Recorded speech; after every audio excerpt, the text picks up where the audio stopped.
अम्मे नारायणा देवी नारायणा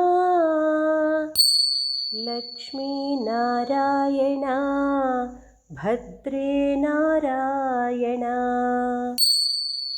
अम्मे नारायणा देवी नारायणा लक्ष्मी नारायणा भद्रे नारायणा। देवी नारायणीयं दशकं 28 शक्त्यवमानदोषम्। हालाहलाख्यानसुरान् पुरा तु निजघ्नतुर्विष्णुहरौ रणान्ते स्वेनैव वीर्येण जयोऽयमीवं तौ मोहितौ दर्पमवापतुश्च ततौ विधिस्तौ तरुवद्विचेष्टौ तेजोविहीनावभिवीक्ष्य भीतः निमीलिताक्षः सकलं विचिन्त्य जानन् सुतान् दक्षमुखानुवाच पुत्रा हरिं पश्यत धूर्जटिं च यौनष्टशक्ती खलु शक्तिकोपात् ततो जगद्भारयुतोऽस्मि यूयं शक्तिं तपोभिः कुरुत प्रसन्नाम्। शक्तेः प्रसादेन हि पूर्ववत्तौ सात्यां यशो वृद्धिरनेन वस्यात् शक्तिश्च यत्रावतरत्यमोघम् एतत्कुलं याति कृतार्थताञ्च।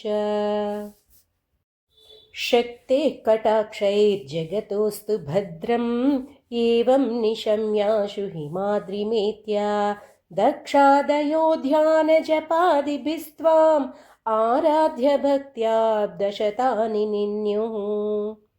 दृष्टा पुरस्तैस्तु नुता त्वमात्थ भीत्यालमात्या च हितं ददामि गौरी च लक्ष्मीश्च ममैव शक्ति तेषं भवे प्राघरये च दत्ते।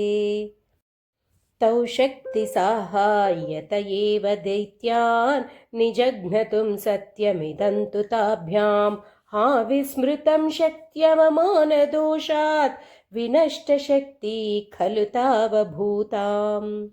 तौ पूर्ववत्स्तामिह शक्तिरेका जायेत दक्षस्य कुले मदीया क्षीराब्धितोऽन्या च पुरारिराद्यां गृह्णातु पश्चादितराञ्च विष्णुः। सर्वे स्वशक्तिं परिपूज्य माया बीजादिमन्त्रान् विधिवज्जपन्तः विराट् स्वरूपं मम रूपमेतत् सच्चित्स्वरूपं च सदा स्मरेत। प्रयाततुष्टा जगतां शुभः स्यात् देवं त्वमाभाष्य तिरोदधात कारुण्यतस्ते गिरिशो हरिश्च शक्तावभूतां निजकर्म कर्तुम्। माताः कटाक्षा मयि ते पतन्तु मास्तु मे शक्त्यवमानपापम् सर्वान् स्वधर्मान् करवाण्यभीतो भद्रं मम स्यात् सततं नमस्ते। सर्वमङ्गलमाङ्गल्ये शिवे सर्वार्थसाधिके शरण्ये त्र्यम्बके देवि नारायणि नमोऽस्तु ते। जय आदिपराशक्ति की जय।